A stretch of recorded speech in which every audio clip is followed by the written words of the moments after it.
Hello dear friends, आप सभी का वेलकम आपके अपने यूट्यूब चैनल तनु क्लासेस आर्ट को में। दोस्तों, सबसे पहले हम लोगों ने इस चैप्टर का थ्योरी यानी कि कंप्लीट एक्सप्लेनेशन को पढ़ा रखा है। मैं सजेस्ट करूंगा आप पहले उसे देखें, उसके बाद इस वीडियो को देखें। इससे क्या होगा, इस वीडियो में हम लोग जितना भी क्वेश्चन आंसर को करेंगे उस चैप्टर का, ये सभी आपसे सॉल्व हो जाएंगे। ठीक है, चलिए दोस्तों वीडियो को शुरू करते हैं। आज हम लोग चैप्टर 5 यात्रियों के नजरिए का VBI सिलेक्टेड ऑब्जेक्टिव यानी कि इस चैप्टर से जितना इंपॉर्टेंट ऑब्जेक्टिव बनेगा उसी को मैं सेलेक्ट करके लेके आया हूं। बस आप लोग शुरू से अंत तक देखेंगे। ठीक है, और जो क्वेश्चन आपसे नहीं बने प्लीज आप उसको नोट या फिर स्क्रीनशॉट ले लीजिएगा। ठीक है, चलिए सबसे पहला क्वेश्चन आपके स्क्रीन पर। लगभग 10वीं से 17वीं सदी तक भारत में विभिन्न विदेशी यात्रियों ने जिन कारकों से प्रेरित होकर यात्रा की थी वे थे, यानी कि 10वीं से लेकर के 17वीं सदी तक भारत में जो भी लोग आए थे, जो भी विदेशी यात्री आए थे, वो कौन सी चीज से इंस्पायर्ड होकर आए थे, कौन सी चीज से प्रेरित होकर आए थे? व्यापार हेतु या फिर सैनिक अभियान करने, पुरोहितों के रूप में, धार्मिक ज्ञान प्राप्ति तथा तीर्थ यात्राएं करने हेतु, या फिर साहस की भावना से प्रेरित होकर। तो दोस्तों इसका जो राइट आंसर है वो है आपका ऑप्शन डी, उपर्युक्त तीनों, यानी कि ए से लेकर के सी।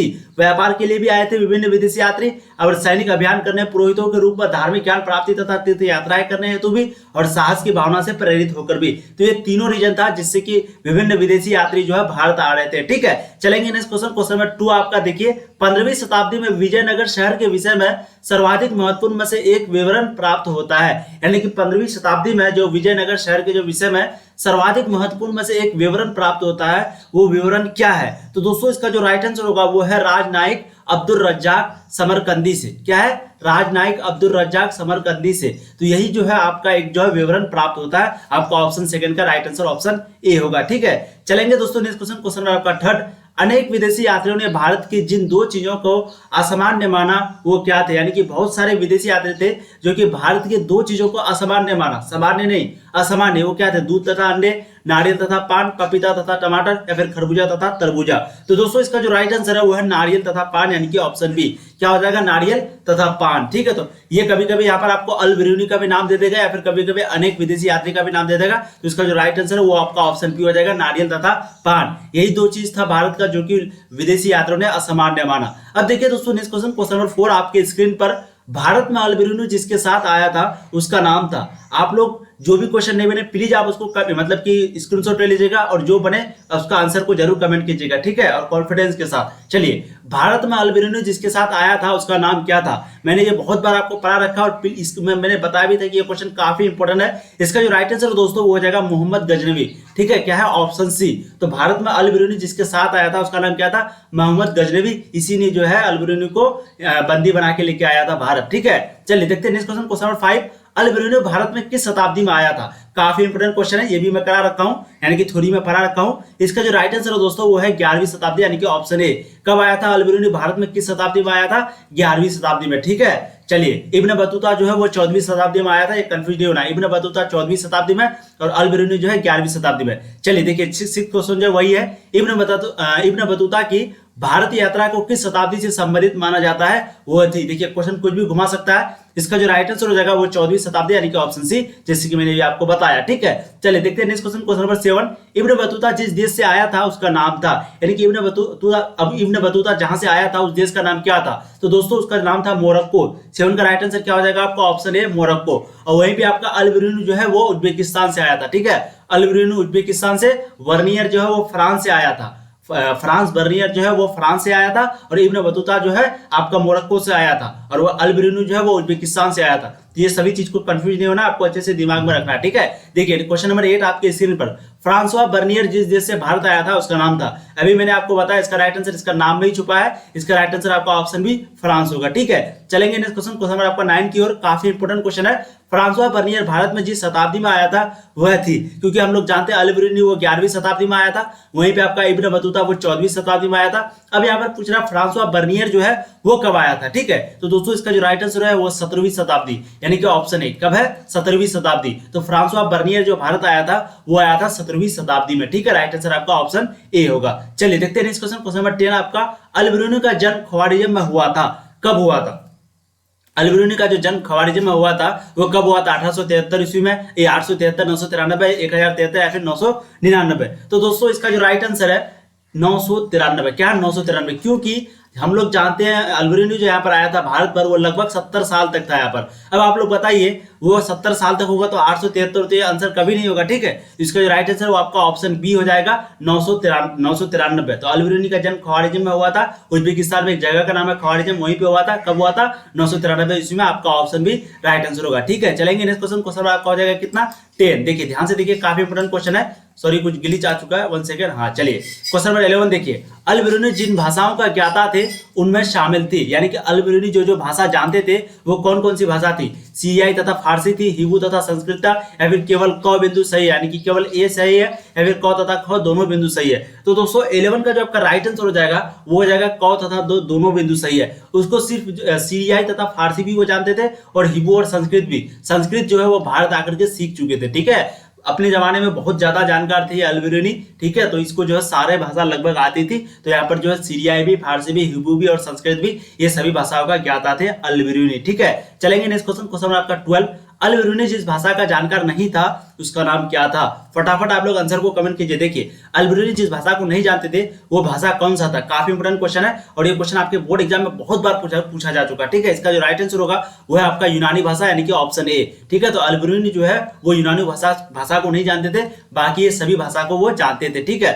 चलिए देखते हैं नेक्स्ट क्वेश्चन, क्वेश्चन हो जाएगा आपका कितना?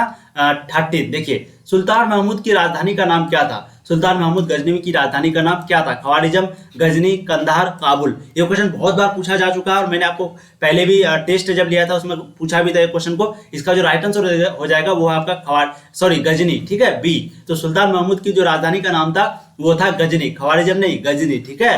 ख्वारिज़म तो आपका अल-बिरूनी का जगह का नाम था जहां वो पैदाइश हुआ था, तो गजनी नाम था सुल्तान महमूद गजनवी की राजधानी का नाम। अब देखिए नेक्स्ट क्वेश्चन, क्वेश्चन नंबर 14 आपका। अल-बिरूनी की कीर्ति किताब अल-हिंद जिस भाषा में मूलतः लिखी गई है वह थी, यानी कि अल-बिरूनी जो किताब लिखा था जिसका नाम था किताब अल-हिंद। क्या ये भी क्वेश्चन पूछा जा चुका है कि अल-बिरूनी जो है कौन सी किताब का रचना किया था, कौन सी किताब को लिखा था? तो किताब अल-हिंद। क्या है? किताब अल-हिंद। तो वो जो लिखा गया था कौन सी भाषा में लिखा गया था, ठीक है। तो इसका जो दोस्तों राइट आंसर होगा वो हो जाएगा आपका अरबी भाषा, यानी कि ऑप्शन ए, क्योंकि वो जो है अरबी के जानकार थे बहुत ज्यादा, इसलिए उसने अरबी भाषा में जो है उस किताब को लिखा था, ठीक है। चलिए देखते हैं नेक्स्ट क्वेश्चन, क्वेश्चन हो जाएगा आपका 15। भारत के जिन 3 भाषाओं के ग्रंथों को के अरबी भाषा में हुए अनुवादों से अल-बिरूनी परिचित था वह थी, यानी कि भारत की जिन 3 भाषाओं के ग्रंथों के अरबी भाषा में हुए अनुवादों से, यानी कि भारत का जो 3 भाषा था उसको अरबी भाषा में बदला गया है। तो परिचित, ये अल-बिरूनी जो है उससे परिचित था वो कौन कौन सी भाषा थी, ठीक है। तो दोस्तों इसका जो राइट आंसर हो जाएगा वो हो जाएगा संस्कृत, पाली तथा प्राकृत। क्या हो जाएगा? संस्कृत, पाली तथा प्राकृतिक। तो वह भाषा थी संस्कृत, पाली तथा प्राकृतिक, ठीक है। चलिए देखते हैं नेक्स्ट क्वेश्चन, क्वेश्चन आपका 14। रिहला के रचनाकार का नाम क्या है? यानी कि रिहला के रचनाकार का नाम क्या है? इब्न बतूता, अल-बिरूनी, मार्को पोलो, दूरते बार वेसे। ये भी क्वेश्चन मैंने आपको करा रखा है। इसका जो राइट आंसर हो जाएगा दोस्तों वो हो जाएगा आपका इब्न बतूता, यानी कि ऑप्शन ए। तो रिहला के रचनाकार कौन थे? Ibn Battuta. इब्न बतूता ने रिहला को रचना, मतलब कि रिहला का रचनाकार है, ठीक है। चलिए नेक्स्ट क्वेश्चन देखिए, क्वेश्चन नंबर 17। इब्न बतूता ने अपनी यात्रा का विवरण लिखा था, किसमें लिखा था? फारसी में लिखा था, उर्दू में लिखा था, अंग्रेजी में लिखा था, फिर अरबी में। तो इब्न बतूता जो है वो अपनी यात्रा का विवरण जो है वो किसमें लिखा था? तो दोस्तों इसका जो राइट आंसर है वो आपका फारसी में, यानी कि ऑप्शन ए, ठीक है। तो इब्न बतूता ने अपनी यात्रा का जो विवरण है वो फारसी में लिखा था। अब देखिए दोस्तों नेक्स्ट क्वेश्चन, क्वेश्चन आपका 18। इब्न बतूता का संबंध था मोरक्को से, चीन से, मलेशिया से, तिब्बत से। तो इब्न बतूता का जो संबंध है वो किससे था, कौन से देश से था? तो दोस्तों इसका जो राइट आंसर है वो आपका मोरक्को से, यानी कि ऑप्शन ए, मैंने आपको पहले भी कराया। तो इब्न बतूता का जो संबंध है वो मोरक्को से था, ठीक है। चलिए दोस्तों नेक्स्ट क्वेश्चन देखते हैं, क्वेश्चन आपका 19। मध्य एशिया के रास्ते होकर इब्न बतूता सन 1333 ईस्वी में स्थल मार्ग से पहुंचा था। तो मध्य एशिया के रास्ते से होकर इब्न बतूता जो है वो 1333 ईस्वी में कौन से स्थल मार्ग में पहुंचा था? सिंध, मुल्तान, लाहौर, पानीपत। तो दोस्तों इसका जो राइट आंसर हो जाएगा वो आपका सिंध, यानी कि ऑप्शन ए, ठीक है। तो मध्य एशिया के रास्ते से होकर इब्न बतूता जो है 1333 ईस्वी में सिंध स्थल मार्ग में पहुंचा था। चलिए दोस्तों नेक्स्ट क्वेश्चन देखते हैं, क्वेश्चन आपका 20। इब्न बतूता जब दिल्ली पहुंचा तो उस समय दिल्ली की गद्दी पर बैठता था। इब्न बतूता जब दिल्ली पहुंचा था तो उस समय दिल्ली की गद्दी पर कौन बैठता था? कौन सा, यानी कि राजा का, कौन सा शासक का मतलब शासन था, ठीक है। तो दोस्तों इसका जो राइट आंसर हो जाएगा वो हो जाएगा आपका मोहम्मद बिन तुगलक, यानी कि ऑप्शन बी। तो इब्न बतूता जब यहाँ पर दिल्ली पहुंचा था तो उस समय जो दिल्ली का गद्दी पर बैठा था वो था मोहम्मद बिन तुगलक। क्या था? मोहम्मद बिन तुगलक, ठीक है। चलिए देखते हैं नेक्स्ट क्वेश्चन, क्वेश्चन आपका 21। काफी इंपोर्टेंट क्वेश्चन है, ध्यान से देखेंगे। चलिए तो क्वेश्चन नंबर आपका 21 देखिए, काफी इंपोर्टेंट क्वेश्चन है। अल-बिरूनी भारत में किसके साथ आया था? तो अल-बिरूनी जैसे मैंने अभी आपको बताया, ठीक है। तो अल-बिरूनी जो है ये क्वेश्चन बार बार पूछा जा चुका है और क्वेश्चन को घुमा घुमा के पूछता है। इसका राइट आंसर क्या हो जाएगा? महमूद गजनी, ठीक है। और ये भी क्वेश्चन काफी इंपॉर्टेंट है जो 20 नंबर वाला मैंने कराया। इब्न बतूता जब दिल्ली पहुंचा था उस समय दिल्ली का गद्दी पर कौन बैठा था? मोहम्मद बिन तुगलक। और अल-बिरूनी भारत जो है किसके साथ आया था? महमूद गजनवी के साथ, ठीक है। अब देखिए next question, question number 22, Megasthenes Bharat में किस शासक का राजदूत बनकर आया था? ये जो मेगास्थनीज है वो जो भारत आया था तो वो किस शासक का राजदूत बन के आया था, ठीक है। सिकंदर का, या फिर डायमेशक का, या फिर सेल्यूकस का, या फिर इनमें से कोई नहीं। तो दोस्तों इसका जो राइट आंसर हो जाएगा वो है आपका सेल्यूकस, यानी कि ऑप्शन सी। मैंने आपको टेस्ट एग्जाम में कराया था। तो मेगास्थनीज जो भारत में आया था वो किस शासक का राजदूत बनकर आया था? तो सेल्यूकस शासक का राजदूत बनकर आया था, ठीक है। चलेंगे दोस्तों नेक्स्ट क्वेश्चन, क्वेश्चन आपका 23 आपके स्क्रीन पर। मेगास्थनीज के विवरण से किस शासक वंश की जानकारी प्राप्त होती है?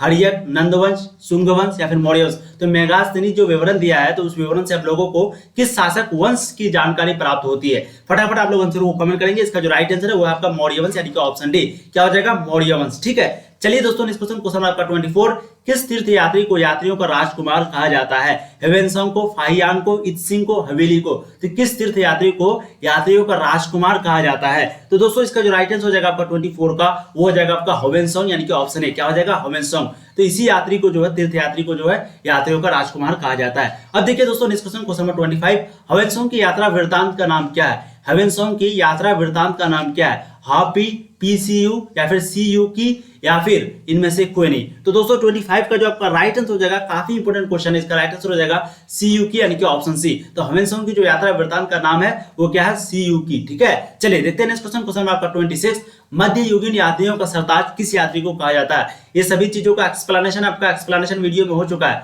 यानी कि पहले मैं थ्योरी पढ़ाता हूं, जैसे कि आपको मालूम है, पहले थ्योरी, उसके बाद ऑब्जेक्टिव क्वेश्चन, उसके बाद सब्जेक्टिव में शॉर्ट और लॉन्ग क्वेश्चन। तो जो थ्योरी है उसमें ये सभी चीज पढ़ा रखा हूं, ये जितना भी चीज आपका आ रहा है। यहाँ पर मैं वीडियो को ज्यादा लंबा नहीं बनाऊंगा, ज्यादा चीज बोल के, ठीक है। चलिए देखते हैं नेक्स्ट क्वेश्चन, क्वेश्चन आपका 26, मध्ययुगीन यात्रियों का सरताज किस यात्री को कहा जाता है? मध्ययुगीन यात्रियों का सरताज जो है किस यात्री को कहा जाता है? इब्न ज़ादब को, अल-बरूनी को, या फिर अल-मसूदी को, या फिर मार्क पोलो को? तो दोस्तों इसका जो राइट आंसर हो जाएगा वो हो जाएगा आपका मार्क पोलो, यानी कि ऑप्शन डी, ठीक है। मार्क पोलो आपका राइट आंसर हो जाएगा। इसी को जो है मध्ययुगीन यात्रियों का सरताज यात्री कहा जाता है, ठीक है। चलिए देखते हैं नेक्स्ट क्वेश्चन, क्वेश्चन आपका 27 आपके स्क्रीन पर। सर्वाधिक यूरोपीय यात्री किस मुगल शासक के समय भारत आए थे? यानी कि सबसे ज्यादा जो यूरोप से लोग जो है वो कौन से मुगल शासक थे उस समय जब आए थे यहाँ पर, सबसे ज्यादा यूरोप के वासी, ठीक है। तो दोस्तों इसका जो राइट आंसर हो जाएगा वो हो जाएगा आपका जहांगीर, यानी कि ऑप्शन बी, जहांगीर। तो 27 का राइट आंसर क्या हो जाएगा? ऑप्शन बी, यानी कि सबसे ज्यादा जो लोग यूरोप से आए थे भारत, वो कौन सा उस समय मतलब कि राजा का शासक था? तो जहांगीर का जो उस समय शासन था, ठीक है।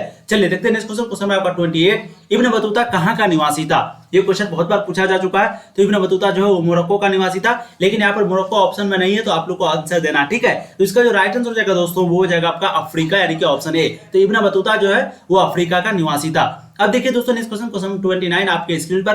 कौन सा यूरोपीय यात्री पेशे से चिकित्सक था? कौन सा यूरोपीय यात्री पेशे से चिकित्सक था? पीटर मुंडी, ट्रेवनियर, साल्फीच या फिर वर्नियर? तो दोस्तों इसका जो राइट आंसर हो जाएगा, ठीक है, काफी इंपोर्टेंट क्वेश्चन है, इसका राइट आंसर होगा वर्नियर। क्या हो जाएगा? वर्नियर। यही जो है यूरोपीय यात्री पेशे से जो है वो चिकित्सक था, ठीक है। चलिए देखते हैं नेक्स्ट क्वेश्चन, क्वेश्चन आपका 30, शाहजहां के समय हुआ उत्तराधिकार युद्ध का वर्णन किस यात्री ने किया?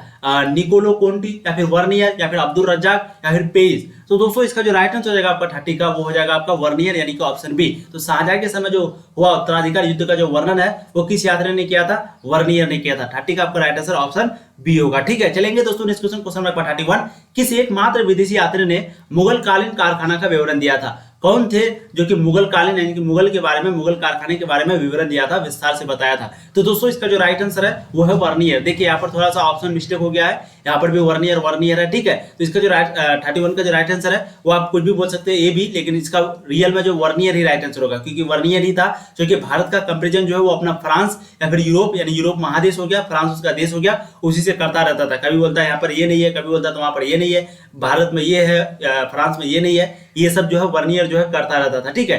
चलिए देखते हैं नेक्स्ट क्वेश्चन, क्वेश्चन नंबर 32, दासों के विषय में विस्तृत विवरण किस यात्री ने दिया था?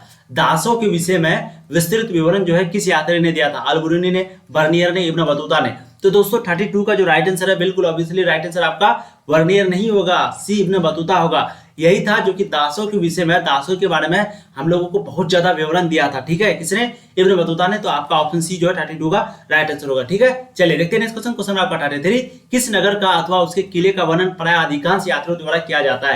यानी कि कौन सा नगर है, यानी कि कौन सा किला है या फिर कौन सा नगर है जिसका अधिकांश यात्रियों द्वारा जो है उसका वर्णन किया जाता है? लाहौर, चुनार या फिर कलिंजर या फिर ग्वालियर। तो दोस्तों 33 का जो राइट आंसर है, ठीक है, काफी इंपोर्टेंट क्वेश्चन है, इसका राइट आंसर आपका ग्वालियर यानी कि ऑप्शन डी होगा। यानी कि यही नगर है, ग्वालियर ही नगर है, उसका किला का जो वर्णन है प्राय अधिकांश यात्रियों द्वारा किया गया है, किया जाता है। ठीक है, देखेंगे नेक्स्ट क्वेश्चन। क्वेश्चन आपका 34, भारतीय अध्ययन संबंधी बाधाओं का वर्णन कि विदेशी यात्री द्वारा किया गया है। मतलब भारतीय अध्ययन संबंधी बाधाओं का वर्णन क्या है? भारत में जो पढ़ाई संबंधी बाधाओं का जो वर्णन है वो किस विदेशी यात्री के द्वारा किया गया है? यहाँ पर किस लिखा हुआ है? किस विदेशी यात्री के द्वारा किया गया? अल-बरूनी, इब्न बतूता, अल-मसूदी या फिर अब्दुल रज़ाक। यहाँ पर जो है वर्णियर का कोई ऑप्शन ही नहीं है। ठीक है, तो इसका जो राइट आंसर हो जाएगा वो हो जाएगा आपका अल-बरूनी यानी कि ऑप्शन ए। क्या हो जाएगा? अल-बरूनी। इसी ने जो है भारतीय अध्ययन, क्योंकि ये बहुत ज्यादा जानकार थे, तो भारतीय जो अध्ययन संबंधी बाधाओं था यानी कि रुकावट था उसको लेकर के अल-बरूनी जो है वो अपना मतलब कि वर्णन किया इस चीज को। ठीक है, देखेंगे नेक्स्ट क्वेश्चन। क्वेश्चन 35, वर्नियर एवं पेलसेट के अनुसार भारत में कृषि भूमि का स्वामी कौन था? जमींदार, कृषक, राज या फिर उपरोक्त सभी? तो वर्नियर और पेलसेट के अनुसार भारत में कृषि भूमि का जो स्वामी है वो कौन था? तो दोस्तों इसका जो राइट आंसर हो जाएगा वो हो जाएगा राज यानी कि ऑप्शन सी। ठीक है, चलिए दोस्तों नेक्स्ट क्वेश्चन। क्वेश्चन आपका 36 आपके स्क्रीन पर, कंटुक जो है वो कौन था? सैनिक शिविरों का प्रधान, प्रादेशिक गवर्नर या फिर संवादवाहक या फिर हाथी तथा सेना का प्रधान? तो कंटुक जो है वो कौन था? तो दोस्तों इसका जो राइट आंसर हो जाएगा वो हो जाएगा आपका ऑप्शन हाथी सेना का प्रधान यानी कि ऑप्शन डी। ठीक है, तो कंटुक जो है वो हाथी सेना का प्रधान था यानी कि ऑप्शन डी आपका राइट आंसर होगा क्वेश्चन नंबर 36 का। देखिए दोस्तों नेक्स्ट क्वेश्चन। क्वेश्चन नंबर 37, हर्ष ने मगधराज की उपाधि कब धारण की? यानी कि हर्ष जो थे वो मगधराज की उपाधि कब धारण किया था? 630 ईस्वी में, 635 में, 41 में, 40 में? तो दोस्तों इसका जो राइट आंसर हो जाएगा वो आपका 37 का वो हो जाएगा आपका 641 यानी कि ऑप्शन सी। ठीक है, तो 641 ईस्वी में तो हर्ष ने मगधराज की जो उपाधि है वो 641 ईस्वी में धारण की थी। ठीक है, चलिए दोस्तों नेक्स्ट क्वेश्चन देखते हैं। क्वेश्चन आपका 38, ह्वेनसोंग कितने समय तक भारत में रहा? ये जो ह्वेनसोंग था वो कितने समय तक, कितने वर्ष तक भारत में रहा था? तो दोस्तों इसका जो राइट आंसर हो जाएगा वो हो जाएगा आपका 14 वर्ष यानी कि ऑप्शन ए। तो ह्वेनसोंग जो है वो 14 वर्ष तक भारत में रहा था। ठीक है, ये सभी क्वेश्चन काफी इजी है और बहुत बार आपके बोर्ड एग्जाम में पूछा जा चुका है, मैं फटाफट आपको करवा दे रहा हूँ। देखिए नेक्स्ट क्वेश्चन। क्वेश्चन नंबर 39, ह्वेनसोंग की मृत्यु कब हुई थी? ह्वेनसोंग जो थे उसकी मृत्यु कब हुई थी? 660, 664, 662 या फिर 666? तो दोस्तों 39 का जो आपका राइट आंसर हो जाएगा वो हो जाएगा आपका 664 ईस्वी यानी कि ऑप्शन बी। तो ह्वेनसोंग की जो मृत्यु है वो 664 ईस्वी में हुई थी। ठीक है, ध्यान रखेंगे सभी चीजों को, आपको ये पॉइंट को। ठीक है, देखिए नेक्स्ट क्वेश्चन। क्वेश्चन आपका 40, हर्षवर्धन के समय में सेना का सर्वोच्च अधिकारी कौन होता था? बालाधिकृत, महाबालाधिकृत या फिर पाती या फिर कटो? तो हर्षवर्धन के समय सेना का जो सर्वोच्च अधिकारी है वो कौन होता था, कौन हुआ करता था? तो दोस्तों इसका जो राइट आंसर है वो हो जाएगा आपका महाबालाधिकृत यानी कि ऑप्शन बी। क्या हो जाएगा? महाबालाकृत। ठीक है, चलिए दोस्तों इस क्वेश्चन। क्वेश्चन आपका 41, हर्षवर्धन के शासनकाल में राजकीय आय का मुख्य साधन भूमिकर था? मतलब कि जो उपज का, यानी कि हर्षवर्धन के समय शासनकाल में जो राजकीय आय का जो मुख्य साधन भूमिकर था वो उपज का क्या था? 5वां भाग था, 4था भाग था, 6ठा भाग था? तो दोस्तों 41 का जो राइट आंसर हो जाएगा वो हो जाएगा आपका 6ठा भाग था यानी कि ऑप्शन सी। क्या हो जाएगा? 6ठा भाग था। ठीक है, चलिए देखते हैं नेक्स्ट क्वेश्चन। क्वेश्चन आपका 42, ह्वेनसोंग ने कन्नौज में एक धार्मिक सम्मेलन का आयोजन किया जिसकी कार्य होती रही 18 दिनों तक, 20 दिनों तक, 16 दिनों तक, 17 दिनों तक? तो ह्वेनसोंग जो है वो कन्नौज में एक धार्मिक सम्मेलन का आयोजन किया था। ठीक है, तो उसका कार्य जो है कितना दिन तक होता रहा? ठीक है, इसका जो राइट आंसर है वो है आपका 18 दिनों तक यानी कि ऑप्शन ए। ठीक है, तो ह्वेनसोंग ने जो है कन्नौज में एक धार्मिक सम्मेलन किया था जिसका आयोजन जो है लगभग 18 दिन तक चलती रही। ठीक है, देखिए नेक्स्ट क्वेश्चन। क्वेश्चन नंबर 43 काफी इंपोर्टेंट क्वेश्चन है। मोहम्मद गौरी ने निम्न में से किसे अपना प्रतिनिधि नियुक्त किया? यानी कि किसे अपना प्रतिनिधि नियुक्त किया था मोहम्मद गौरी ने? ठीक है, तो 43 का जो आपका राइट आंसर होगा वो हो जाएगा कुतुबुद्दीन ऐबक यानी कि ऑप्शन ए। तो मोहम्मद गौरी जो थी वो कुतुबुद्दीन ऐबक को अपना प्रतिनिधि नियुक्त किया था, बहाली किया था। अब देखिए इस क्वेश्चन। क्वेश्चन आपका 44, निम्नलिखित में से कौन सा कथन सही है? मोहम्मद गौरी अपने उत्तराधिकारी के बारे में कोई निर्णय नहीं ले पाता था, या फिर गौरी अपने कुटुंब के किसी व्यक्ति पर विश्वास नहीं करता था, गौरी को का कोई बेटा नहीं था, उपरोक्त सभी? तो देखिए बहुत लोग यहाँ पर डी सोच रहे होंगे। देखिए कभी कभी होता है 1-2% केस में कि डी जो है वो आपका राइट आंसर नहीं होता है, इसलिए प्लीज आप लोग क्वेश्चन को पढ़ के ही कभी भी आंसर देना, यानी कि डायरेक्ट देखिए डी लगा दिए। ठीक है, बहुत बच्चे गलती करते हैं इसलिए मैंने यहाँ पर बता दिया, अब पता नहीं। ठीक है, तो 44 का जो राइट आंसर दोस्तों वो हो जाएगा आपका ऑप्शन बी, गौरी अपने कुटुंब के किसी व्यक्ति पर विश्वास नहीं करता था। तो यही कथन जो है सत्य है। ठीक है, ऑप्शन बी वाला। चलिए देखते हैं नेक्स्ट क्वेश्चन। क्वेश्चन आपका 45, गौरी की मृत्यु के बाद निम्न में से किनके बीच सत्ता के लिए संघर्ष हुआ? यानी कि गौरी की जब निधन हो गई तो किसके बीच जो है सत्ता के लिए संघर्ष हुआ था? ठीक है, किसके बीच? ताजुद्दीन सॉरी ताजुद्दीन यल्तुज के बीच, नसीरुद्दीन कुबाचा के बीच, कुतुबुद्दीन ऐबक के बीच, उपरोक्त सभी। तो दोस्तों इसका जो राइट आंसर है वो हो जाएगा आपका ऑप्शन डी, उपरोक्त सभी, यानी कि ताजुद्दीन यल्तुज के बीच भी, नसीरुद्दीन कुबाचा के बीच भी और कुतुबुद्दीन ऐबक के बीच भी। तो गोरी की मृत्यु के बाद जो है ये सभी के बीच जो है संघर्ष हुआ था। ठीक है, चलिए देखते हैं नेक्स्ट क्वेश्चन आपका 46। कुतुबुद्दीन ऐबक गद्दी पर कब बैठा था? 1206 ईस्वी में, 1208 ईस्वी में, 1209 ईस्वी में, 1212 ईस्वी में। तो दोस्तों 46 का जो आपका राइट आंसर हो जाएगा, काफी इंपॉर्टेंट क्वेश्चन है, इसका राइट आंसर क्या हो जाएगा दोस्तों, वो है 1206 ईस्वी में, यानी कि ऑप्शन है। ठीक है, यही कुतुबुद्दीन ऐबक जो है जो कि कुतुब मीनार को बनवाया था। ठीक है, इल्तुतमिश, कुतुबुद्दीन ऐबक ये दोनों जो है बनवाया था। ठीक है, इसके बारे में भी थोड़ा सा इतिहास है, उसको अभी यहाँ पर डिस्कस नहीं करेंगे। कुतुबुद्दीन ऐबक जो है गद्दी पर कब बैठा था? 1206 ईस्वी में। अब देखिए नेक्स्ट क्वेश्चन नंबर आपका 47। रेहाला किसने लिखी थी? तो हम लोगों ने शुरू में पढ़ा इब्न बतूता, यानी कि ऑप्शन बी। तो रेहाला जो है वो आपका राइट आंसर इब्न बतूता होगा, इसी ने लिखा था। ठीक है, अब आईने अकबरी कितने भागों में विभक्त है? तो फटाफट आप लोग आंसर करेंगे। आईने अकबरी जो कि अकबर का किताब है वो कितने भागों में विभक्त है, यानी कि बांटा हुआ है? तो इसका जो राइट आंसर है दोस्तों वो हो जाएगा 5। तो आईने अकबरी जो है वो 5 भागों में आपका बांटा है। तो हम लोगों ने दोस्तों इस चैप्टर का टोटल 48 सेलेक्टेड क्वेश्चन किया। ठीक है, और VBI सिलेक्टेड ऑब्जेक्टिव क्वेश्चन काफी इंपॉर्टेंट है, 48 क्वेश्चन। प्लीज छोटी सी रिक्वेस्ट है, आप लोग वीडियो को शेयर कर दीजिएगा अपने दोस्तों को, ताकि वो भी जो है इस चैप्टर का सभी क्वेश्चन को कर ले। और ये क्वेश्चन से आपको बिल्कुल टेंशन लेने की जरूरत नहीं, क्योंकि आपका ऑब्जेक्टिव कंप्लीट हो चुका, अब आपका सब्जेक्टिव भी कंप्लीट हो जाएगा और थ्योरी मैंने पहले पढ़ा रखा है। ठीक है, चलिए दोस्तों फिर मिलेंगे नए वीडियो में, तब तक के लिए आप लोग जय हिंद। आप लोग ट्राई करते रहिए, वीडियो पर पहली बार आए लाइक शेयर सब्सक्राइब कर दीजिएगा, अपने दोस्तों को एक बार प्लीज शेयर कर दीजिएगा। ठीक है, फिर मिलेंगे नए वीडियो में, आप लोग ट्राई करते रहिए। All the very best.